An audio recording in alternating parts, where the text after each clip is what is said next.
Ceci étant dit, s'il y a un chapitre dans le Nouveau Testament qui résume assez bien l'essentiel de la vie pratique, la vie chrétienne pratique en Église, en assemblée.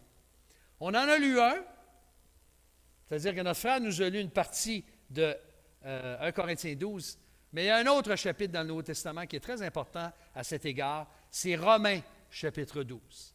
Et ce matin, vous avez remarqué, les cantiques nous ont parlé d'amour, d'unité, d'avancer ensemble. Et ce texte-là met en fin de compte, il nous donne de façon très pratique comment ça se vit une consécration non simplement à Dieu, parce que Romains 12 commence avec le texte bien connu. Hein? Nous vous exhortons là, à offrir vos dieux. Je vous exhorte, pas vos dieux, mais pardon, vos corps à Dieu. Par les compassions de Dieu, à offrir vos corps comme un sacrifice vivant, saint et agréable à Dieu, ce qui sera de votre part un culte raisonnable. Alors, si tu veux rendre un culte à Dieu, ça commence tout à fait au début, là. Ça commence par une consécration de moi-même, de mon être tout entier, par le renouvellement de mon intelligence. C'est là où ça commence. Mais si on est consacré à Dieu, comment ça va se manifester, pensez-vous ça? Comment ça va se démontrer, sinon que par une consécration aux autres? Ce n'est pas juste soi. Je me consacre à Dieu, mais ça va se démontrer par la façon que je vais me consacrer aux autres. Donc, la vie chrétienne, c'est une vie qui se consacre aux autres. Et ça peut se manifester de plusieurs façons. Et dans la première moitié du chapitre, au verset 3 à 8, que nous allons lire par section, Paul nous présente en fin de compte 3 manifestations de cette consécration aux autres. Ça commence par l'humilité, de bien saisir quelle est ma place devant Dieu, devant les autres. Ensuite, l'interdépendance dans le corps de Christ, comment nous sommes membres les uns des autres. Et ensuite, le service mutuel par nos dons respectifs.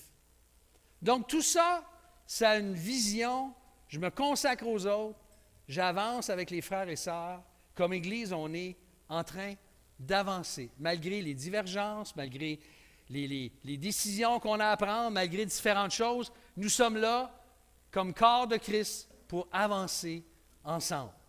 Donc, la première manifestation, c'est notre humilité au verset 3. Voici ce que Paul dit. « Par la grâce qui m'a été donnée, je dis à chacun d'entre vous de ne pas avoir de prétentions excessives et déraisonnables, mais d'être assez raisonnable pour avoir de la modération, chacun selon la mesure de foi que Dieu lui a départie. » On dirait que Paul est en train de nous dire, ne gonflez pas votre ballon comme chrétien. Gardez la place que vous êtes censé avoir aux yeux de Dieu. Dans la famille de Dieu, l'attitude de base qui convient à tout le monde, il n'y a personne qui peut dire, moi, j'en ai pas besoin, hein, c'est l'humilité. C'est l'humilité. Et le problème, vous savez, avec l'humilité, c'est toujours le même quand on pense qu'on est humble. Il y a quelqu'un qui va nous rappeler qu'on a encore du travail à faire. Puisque nous avons été transformés dans notre intelligence, ça doit d'abord se manifester par une juste vision de nous-mêmes. On ne doit ni se vanter, mais ni non plus quoi? S'écraser puis se diminuer tout le temps. Toujours penser qu'on n'est pas bon, qu'on ne vaut rien, qu'on est juste un verre, qu'on n'a pas de dignité aucune. Non, il y a un équilibre dans tout ça.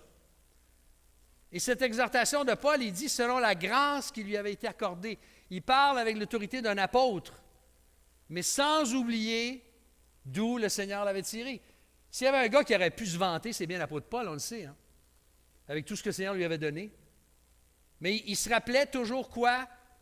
Le Seigneur m'a tiré de loin. Il est venu me chercher de loin. Je persécutais l'Église.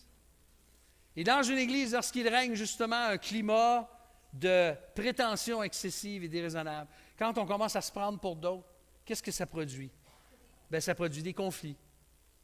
Il y a de l'orgueil, il y a des divisions, il y a plusieurs genres de problèmes, des péchés qui en découlent. Et malheureusement, les guerres de pouvoir, ça existe, ça peut exister dans les églises, ça peut diviser les églises. Et habituellement, quand on veut absolument avoir le pouvoir, il y a une question, il y a une racine d'orgueil, il y a une racine de prétention, et on aime avoir raison, n'est-ce pas? Je me souviens, il y a plusieurs années, j'oublierai jamais, on avait une discussion, je pense que j'ai déjà partagé ça, on avait une discussion d'un groupe d'hommes un samedi matin, un déjeuner pour les hommes, et on avait parlé des tentations les plus communes chez les hommes.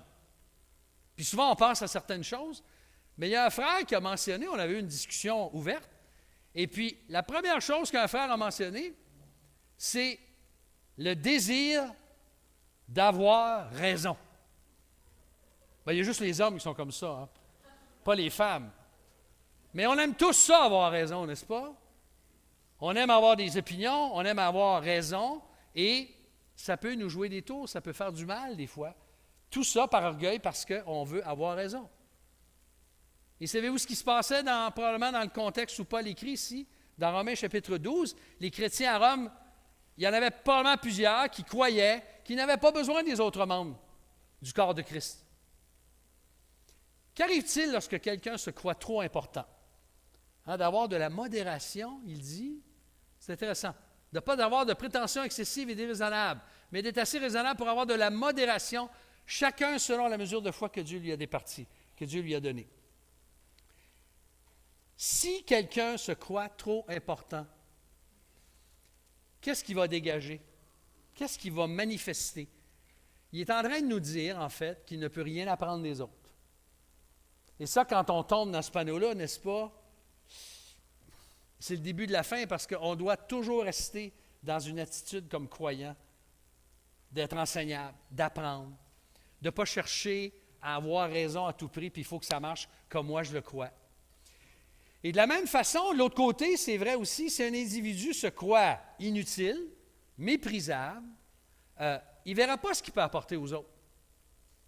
Donc, quelqu'un qui a trop de prétentions peut penser qu'il va apporter beaucoup, mais ça va être très mal reçu, ou bien quelqu'un peut avoir une attitude de mépris envers lui-même et il ne voit pas comment les autres peuvent être bénis par lui.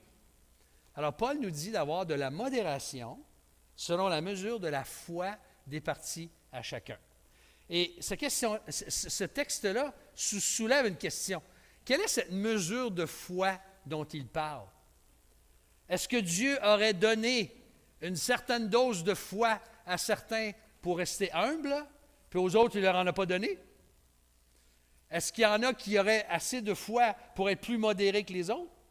Je ne crois pas. Je ne crois pas que c'est ça dont il est question. Le critère de mesure que nous avons tous, c'est lequel? C'est Jésus-Christ. C'est Christ lui-même qui est notre modèle. C'est lui qui est notre barème, en fait, pour bien nous rappeler qui nous sommes devant Dieu. Nous sommes indignes, nous sommes des pécheurs. Nous avons reçu des dons, nous avons reçu des capacités, mais nous sommes des pécheurs. Et si ce n'était pas de la grâce de Dieu dans notre vie, nous serions tous encore des brebis errantes, perdues. Mais Dieu nous a donné des dons, et on va y arriver dans un instant. Dieu, par sa grâce, nous permet d'exercer ce qu'il nous a confié avec tout ce qu'il nous a donné. Et la suite va nous démontrer que chacun a sa place dans le corps. Et c'est ça qui est merveilleux. Personne, selon le premier verset, ne doit se croire autosuffisant. Je n'ai pas besoin des autres, je suis meilleur que les autres. Non. Attention. Attention à ce genre d'attitude-là, ça peut vraiment nous éloigner de Dieu. Donc, notre consécration aux autres, ça commence, elle doit être empreinte de quoi? D'humilité. On veut être humble pour le Seigneur, on veut marcher avec lui, on veut reconnaître notre juste position des pécheurs, sauvés, transformés par la grâce de Dieu. N'est-ce pas merveilleux de savoir ça? C'est toujours par la grâce. On doit toujours revenir à Christ et à son Évangile et à la croix du Calvaire. Maintenant, bien qu'on doit être humble et avoir non pas être prétentieux, mais avoir une juste opinion de nous-mêmes, notre consécration va se manifester aussi par notre interdépendance dans le corps de Christ. Nous sommes dépendants les uns des autres. Oui, on dépend du Seigneur, mais nous avons besoin des autres. Versets 4 et 5, vous allez voir, c'est le même langage presque que ce qu'on a lu dans 1 Corinthiens 12. En effet, comme nous avons plusieurs membres dans un seul corps, et que tous les membres n'ont pas la même fonction, ainsi, nous qui sommes plusieurs, nous formons un seul corps en Christ.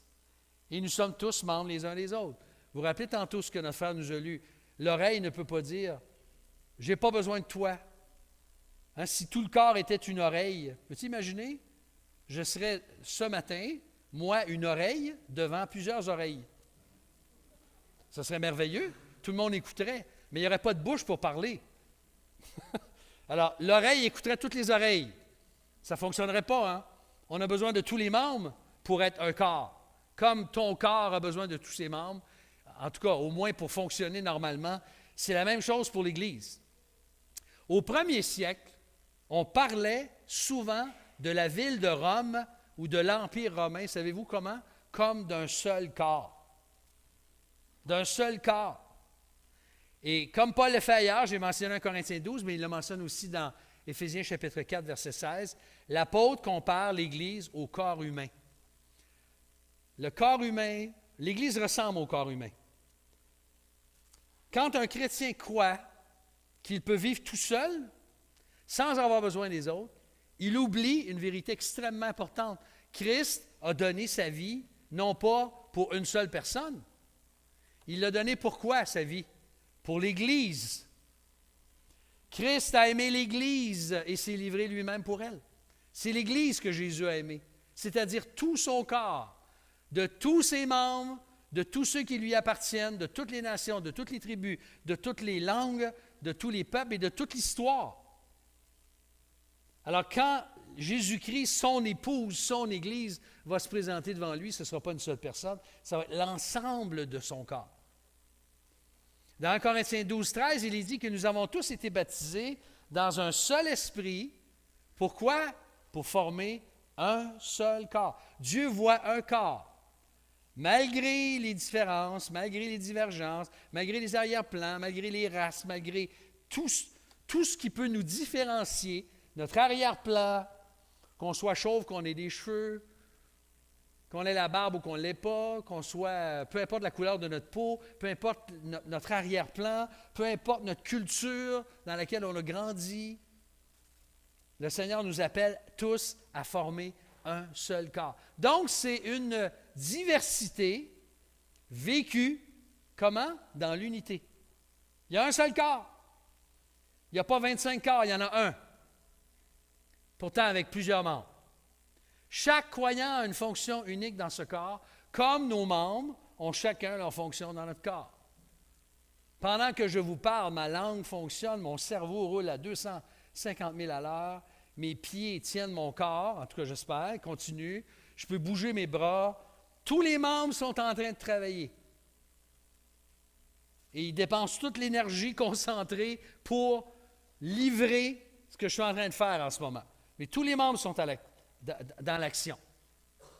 Donc, vous remarquerez aussi que nous ne sommes pas membres du corps seulement, selon le texte, mais nous sommes tous membres les uns des autres.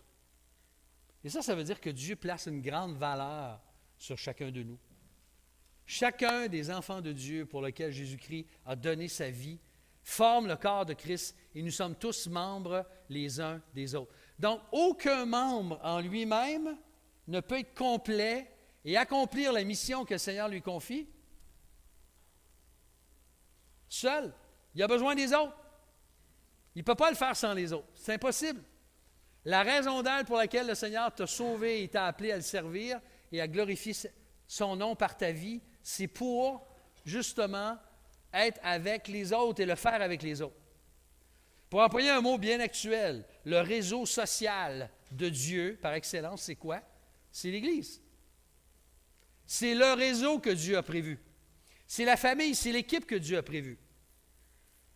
Donc, pour que le royaume de Dieu progresse, pour que l'Évangile avance, pour que des vies soient transformées, des gens soient encouragés, des gens soient édifiés, des gens puissent persévérer dans la foi, Dieu a pourvu à l'Église.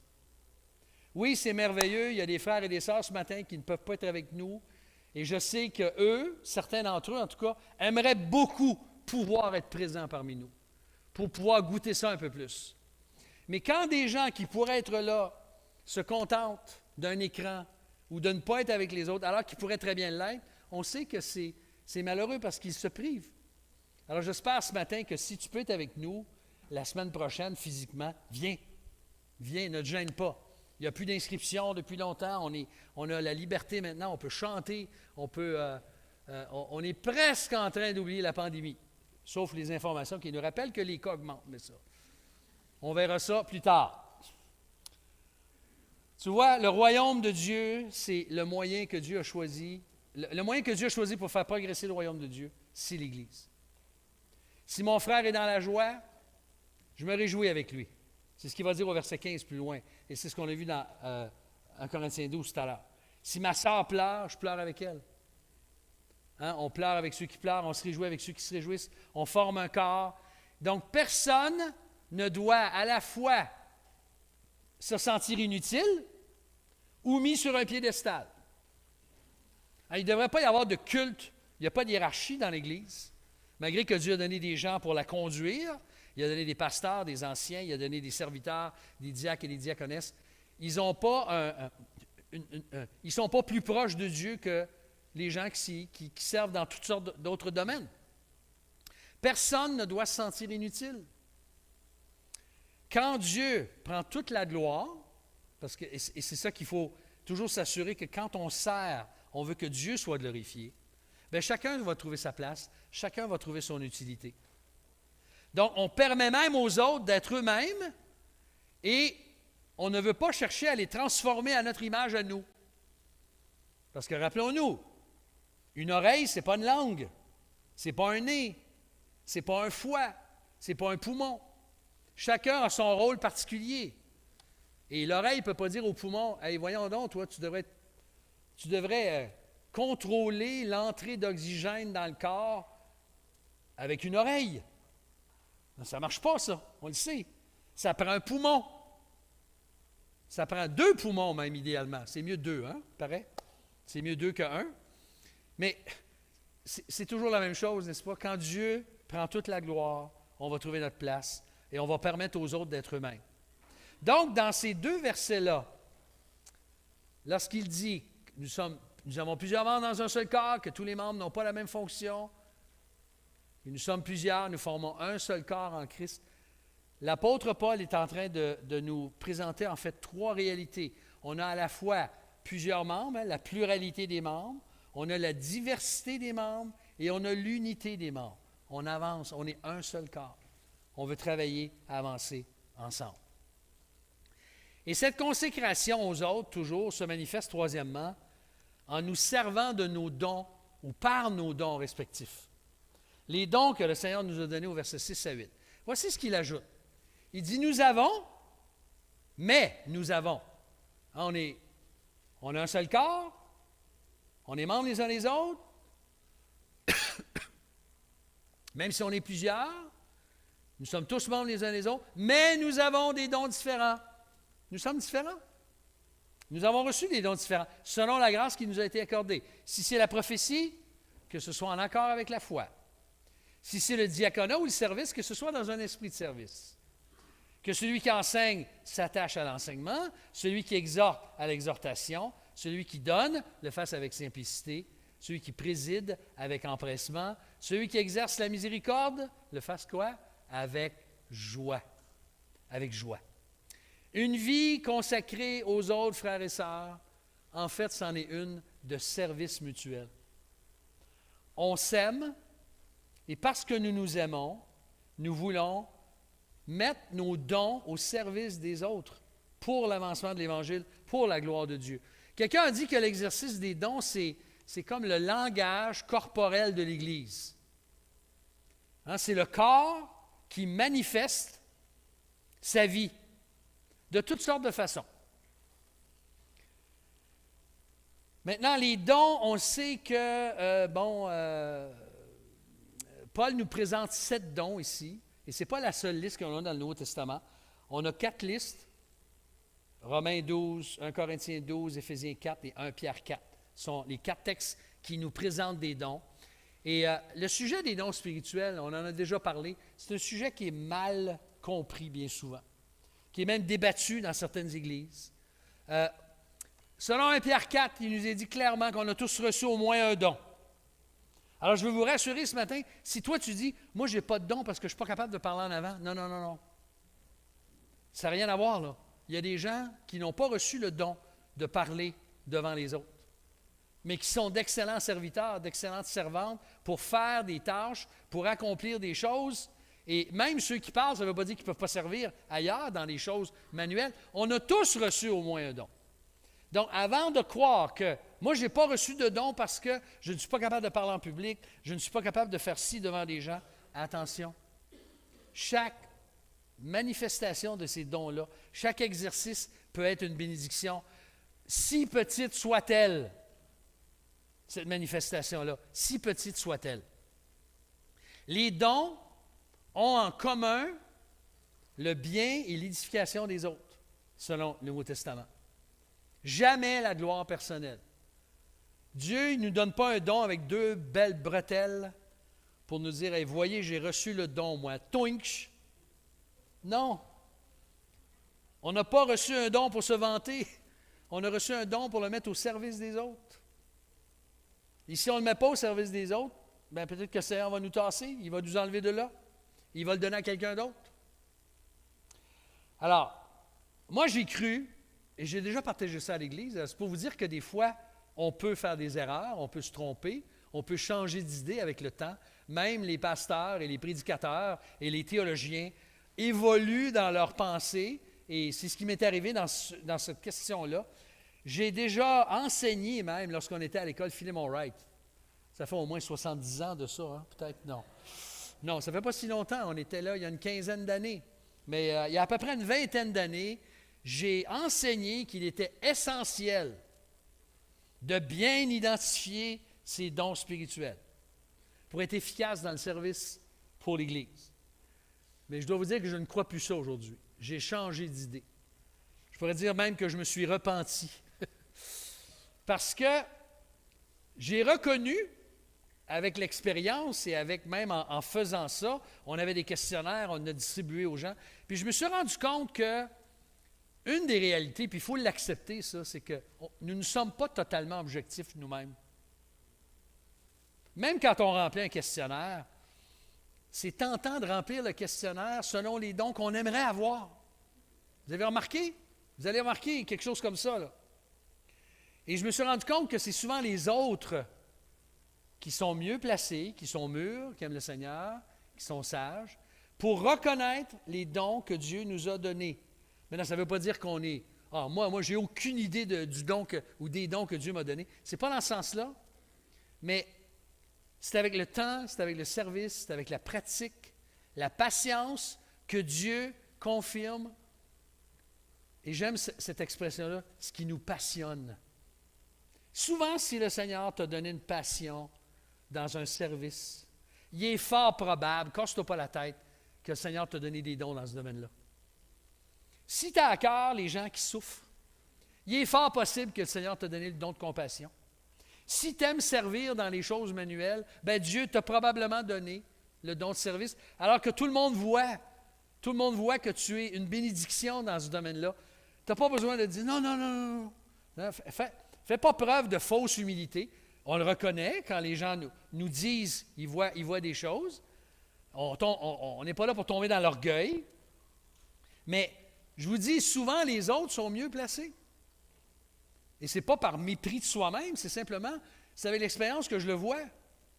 Maintenant, ça ne veut pas dire qu'il y a quelqu'un qui remplira un questionnaire et qui va cocher des choses. Ça ne veut pas dire que Dieu ne l'a pas doué dans ce domaine-là. Mais je vous dis, la tentation, c'est de mettre des réponses là où les dons qu'on aimerait, peut-être que Dieu nous ait donnés. Et ça ne veut pas dire qu'il nous les a nécessairement donnés. Mais moi, j'aime beaucoup 1 Pierre, chapitre 4, comme règle simple. Dans 1 Pierre, chapitre 4, versets 10 et 11, on va prendre le temps de le lire. Je ne l'ai pas mis à l'écran, mais je pense qu'on va le lire. Ça vaut la peine. 1 Pierre, vous avez encore une Bible papier pour certains d'entre vous. Je vous rappelle que le papier existe encore. On abat encore des arbres pour faire du papier. 1 Pierre 4 nous dit, versets 10 et 11, alors que vous l'ayez à l'écran ou papier, là, c'est secondaire. Puisque chacun a reçu un don, mettez-le au service des autres, en bon intendant de la grâce si diverse de Dieu. Autrement dit, comme administrateur, comme celui qui exerce ce que Dieu lui a donné, sachant que c'est Dieu qui lui a donné. Il est l'intendant de la grâce si diverse de Dieu. Il dit, si quelqu'un parle, que ce soit selon les oracles de Dieu, si quelqu'un sert, Pierre, il ne se casse pas la tête, il divise tous les dons en 2 groupes. Si quelqu'un parle, si quelqu'un sert. Les dons de parole, les dons de service.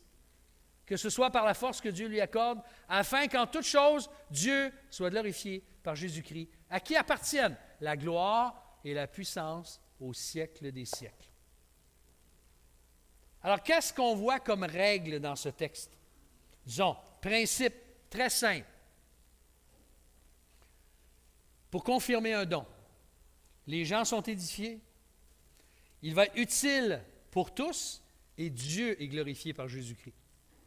Quand Dieu est glorifié par Jésus-Christ par l'exercice d'un don, on le voit que c'est le Seigneur qui l'a donné et qui l'a accordé.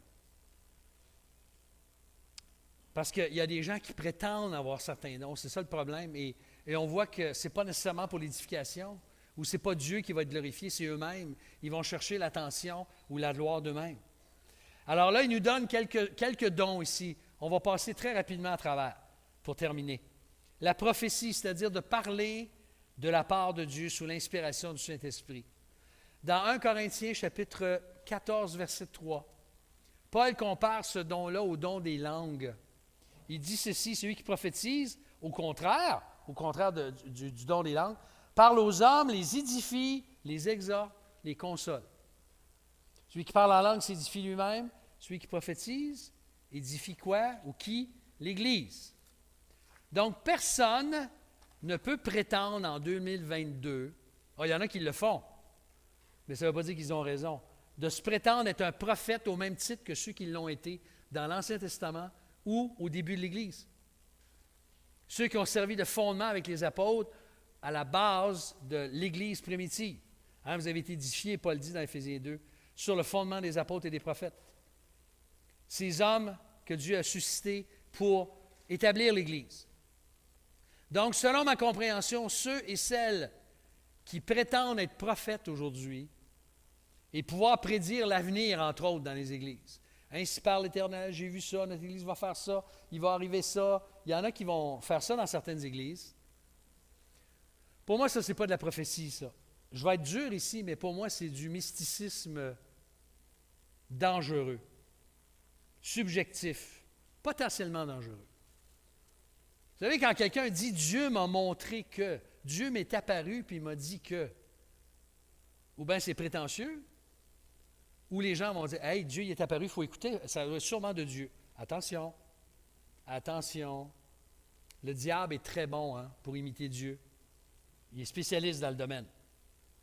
Alors, la prophétie doit être exercée, selon le Nouveau Testament, selon l'analogie de la foi, le contenu de la foi chrétienne, la bonne doctrine, la norme, la parole de Dieu dans son ensemble. Quand quelqu'un prophétise dans le sens qu'il édifie, qu'il console, qu'il exhorte, ça devrait être en accord avec la parole de Dieu et non pas contredire la parole de Dieu. D'ailleurs, les prophètes du premier siècle et ceux de l'Ancien Testament, ils passaient beaucoup moins de temps qu'on le pense à annoncer des événements à venir, mais leur ministère en était d'abord un de quoi, pensez-vous? D'avertissement, d'exhortation, parfois très sévère, parfois très percutante, mais toujours dans le but de ramener le peuple à Dieu, d'édifier et non pas d'attirer l'attention sur eux-mêmes, ou encore de cultiver l'orgueil du prophète. Donc, ça, c'est la prophétie. J'ai passé un petit peu plus de temps sur lui. On va regarder rapidement les autres. Le service, deuxième. Le service ou l'exercice d'un ministère. Dieu donne des capacités au corps de Christ de servir et de mettre les autres au service. Je ne crois pas qu'il parle simplement des diacres et des diaconesses ici. On a tous reçu, la plupart d'entre nous, on a reçu une capacité de servir en quelque part. Et on est tous appelés à servir, dans les petites choses comme dans les grandes choses. Et on doit s'y donner pleinement avec un esprit de service. Parce que on vit dans une société, on se le rappelle. Hein, actuellement, là, on manque de personnel partout. Les passeports nous le rappellent.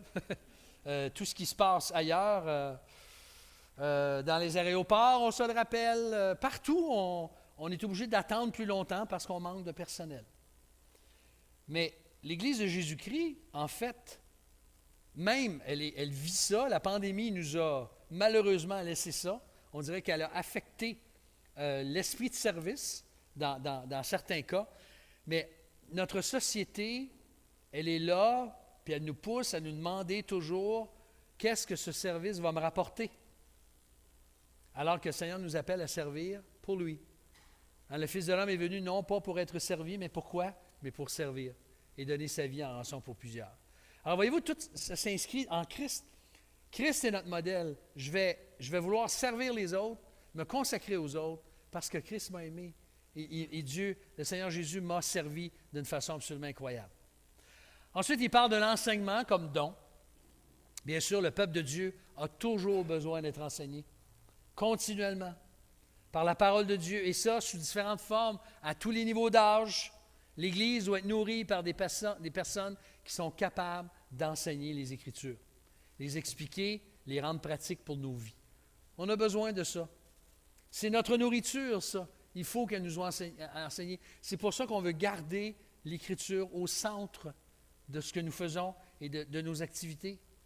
Et quand on s'attache à l'enseignement, comme il dit, puis on en fait une priorité, on développe, on met du temps de préparation, on met du temps d'études, de méditation, de réflexion, et on ne veut pas être négligent, on ne veut pas être paresseux, on veut annoncer la parole avec tout ce qu'elle a, par la grâce de Dieu. Alors ça, c'est un autre don que Dieu donne. Et ça peut se manifester, ce n'est pas simplement le dimanche, ça peut être un enseignement un à un, en petit groupe, aux enfants, aux jeunes adultes, aux personnes âgées. Il y a différentes manifestations des dons d'enseignement, et c'est merveilleux de voir la variété que Dieu donne. Ensuite, il parle de l'exhortation. Ce mot a un sens large, celui de consoler, de reprendre, d'encourager, de stimuler. Moi, je dirais que c'est un des dons les plus importants dans l'Église. C'est sûr que le don d'enseignement est important, puis le don de service est important, mais le don d'exhortation. Voyez-vous, après, là, bon, vous êtes là ce matin, vous avez tous vos préoccupations, vous allez peut-être parler avec, j'espère que vous allez parler avec quelques personnes après, vous allez saluer des gens, vous allez réfléchir un peu, discuter. Et il y a des gens qui sont dans la peine ce matin, ils ont besoin d'être consolés. Ils ont besoin d'avoir une oreille qui va simplement dire, parle-moi-en là, je vais prier avec toi. Même si c'est 1 minute, 2 minutes après, même s'il y a du monde autour. Il y a peut-être ce matin, tu es là et tu as le goût de lâcher. Tu es découragé dans ta foi, tu es fatigué, tu as hâte aux vacances comme moi. On est sollicité de toutes parts et on a peut-être le goût de lâcher. Il y a des frères et des sœurs qui peuvent nous encourager. Il y a des gens qui s'éloignent, qui s'égarent, qui ont besoin d'être repris, qui ont besoin d'être ramenés sur la bonne voie, qui ont besoin pour lesquels on a besoin de prier. C'est un don précieux, le don d'exhortation. C'est un don tellement précieux. Il y aura toujours un besoin de frères et de sœurs doués par leur parole et par leur écoute et par leur inspiration dans l'Église pour faire avancer ceux qui ont une tentation d'abandonner. Vous êtes d'accord? Et on peut être soi-même facilement quelqu'un qui va se mettre à l'écoute des autres, qui va vouloir encourager, qui va vouloir prendre le temps de le faire. Il continue ensuite avec le don de donner ou la générosité. Dieu accorde à certaines personnes d'avoir les ressources pour faire de l'argent et pour être sages et généreux pour combler de véritables besoins dans l'œuvre de Dieu. Ça, c'est une grande bénédiction aussi. Il ne faut pas mépriser ceux parmi nous qui ont peut-être moins de sous, qui sont plus pauvres. On peut mépriser les riches, mais on doit rendre grâce à Dieu pour les frères et les sœurs qui sont peut-être mieux nantis et qui sont généreux avec leur argent. C'est ce qui nous permet de continuer à fonctionner comme Église grâce à la générosité de ses enfants. On peut tous être généreux avec ce qu'on a, même si on ne peut. Mais Dieu donne à certains cette capacité d'être généreux, d'être sage dans la façon qu'ils font de l'argent et qu'ils rapportent des revenus de façon, bien sûr, légale, on s'entend, et celui qui va donner doit le faire, selon Paul ici, avec simplicité, c'est-à-dire sans motif caché, pas pour attirer l'attention ou avoir la gloire sur soi-même ou espérer recevoir en retour. Quand on donne, on va être béni, c'est sûr. Quand on est généreux, Dieu va bénir. Parce qu'on donne d'abord à qui lorsqu'on donne? On donne au Seigneur. On lui donne même ce qui lui appartient déjà. Donc, c'est la boucle est bouclée. Les deux derniers, la présidence, celui qui se tient devant, donc celui qui conduit, qui anime, qui préside, qui dirige un groupe, va souvent avoir reçu ce don-là, d'être capable de présider. Il doit le faire avec empressement, avec zèle, avec sérieux, avec efficacité, avec diligence, et non pas parce qu'on a toujours le goût d'être devant. Vous savez, quand on anime puis qu'on enseigne en public et tout ça, je dois vous dire que bien souvent, on n'a pas le goût nécessairement. On a nous-mêmes notre fatigue, nos fardeaux, nos difficultés. Puis il y a des fois, moi, il y a des dimanches matins, je ne vous cache pas, la place où j'aimerais être assise, c'est à côté de Denis, là, en arrière, sur le bord du mur, là, tranquille, en train d'écouter quelqu'un d'autre. Parce que je n'ai pas toujours le goût, mais le Seigneur nous appelle, quand il nous a donné ces dons-là, à les mettre au service des autres, à être diligent et à le faire le mieux possible pour sa gloire, tout en se préparant. Et le dernier, c'est l'exercice de la miséricorde, qui est pas mal proche de celui de l'exhortation. En fait, celui qui exerce ce don-là, celui ou celle qui exerce ce don-là, il est touché par la souffrance sous toutes ses formes. Tous ceux qui sont victimes d'injustice, des personnes handicapées, limitées, qui souffrent de dépendance, la personne va avoir un fardeau pour ces gens-là. Il aime ou elle aime aider son prochain. En fin de compte, on met en pratique ce que le Seigneur nous a donné, nous a dit d'aimer. C'est un don qui demande de la compassion, du sacrifice, pour apporter du soulagement et de l'espérance à ceux qui souffrent. Et c'est pourquoi on doit le faire avec joie. Parce que quand on est exposé beaucoup à la souffrance et à la misère de certaines personnes, ça peut être très, très décourageant à la longue. Mais le Seigneur nous appelle à le faire avec joie. Et on ne peut pas le faire avec tout le monde, mais on peut le faire au moins avec certains. Et je crois que l'Église ne pourrait exister sans ce don-là, le don d'exercer la miséricorde. Alors, bien-aimés, en conclusion, ces versets nous rappellent qu'ensemble, on doit se rallier, on doit avancer ensemble. Comme membres du corps de Jésus-Christ, on doit être reconnaissant pour nos frères et nos sœurs. On doit remercier l'Esprit de Dieu pour l'Église, pour les dons, pour l'amour des autres, pour le corps de Christ. Alors, j'aimerais te laisser avec une question de réflexion. Si tu peux partir avec ça aujourd'hui, puis même y penser pendant la journée, te poser une question. Est-ce que tu es une personne qui aime prendre, recevoir, ou si le Seigneur aimerait plutôt de faire de toi quelqu'un qui veut donner, qui veut partager ce qu'il a? On peut tous donner, peu importe ce que nous avons. Dieu ne nous demande pas de tout donner, de mettre notre chèque de paye dans le sac d'offrande en rentrant, ou de tout vendre et puis de tout donner. Ce n'est pas ce que le Seigneur nous demande. Il nous demande d'abord de donner notre cœur et de partager ce que nous avons. Et ça, peu importe qu'on en ait beaucoup ou qu'on en ait peu. Alors, j'aimerais vous encourager ce matin à dire, Seigneur, dans votre prière, dans votre réflexion, Seigneur, je veux me consacrer aux autres. Je veux être une personne qui se consacre aux autres. C'est à ça que tu m'appelles. Oui, c'est coûteux. Oui, ça dérange des fois. Oui, il va y avoir des interruptions et des dérangements. Mais le Seigneur peut t'utiliser pour faire avancer son peuple, faire avancer son royaume par l'Église. Et justement, si Jésus-Christ n'est pas encore ton sauveur et ton maître, c'est possible? C'est possible. Moi, je ne tiens pas pour acquis que tous ceux qui nous écoutent ce matin ou en différé connaissent Jésus-Christ comme sauveur et maître. Si ce n'est pas encore ton cas, je t'invite à venir à lui. Tu vas avoir le salut, tu auras le pardon et tu sauras enfin ce que signifie de ne plus vivre pour soi-même, mais pour le Seigneur Jésus, pour le corps de Christ. Quand tu viens à Jésus-Christ, tu te joins au corps de Christ, à l'Église de Jésus-Christ. Et tu seras une bénédiction pour les autres, et les autres seront une bénédiction pour toi. Alors que le Seigneur nous donne ce désir, frères et sœurs, renouvelé, avec l'été qui arrive, de pouvoir mettre au service des autres ce qu'il nous a donné. C'est ce qu'il nous demande, selon sa parole. On va prier ensemble, si vous voulez bien. Seigneur, on veut te remercier ce matin pour le fait que tu nous invites à nous placer devant toi, à nous unir. Nous voulons te remercier que tu as fait de nous ton corps, le corps de Christ. C'est incroyable. Juste de penser à cette idée, de penser que nous sommes membres les uns des autres, malgré nos différences, malgré nos opinions différentes, malgré nos arrière-plans. Seigneur Jésus, c'est toi qui nous unis, c'est toi qui nous as rachetés par la croix de Jésus, par ta croix, Seigneur, par ton sang précieux.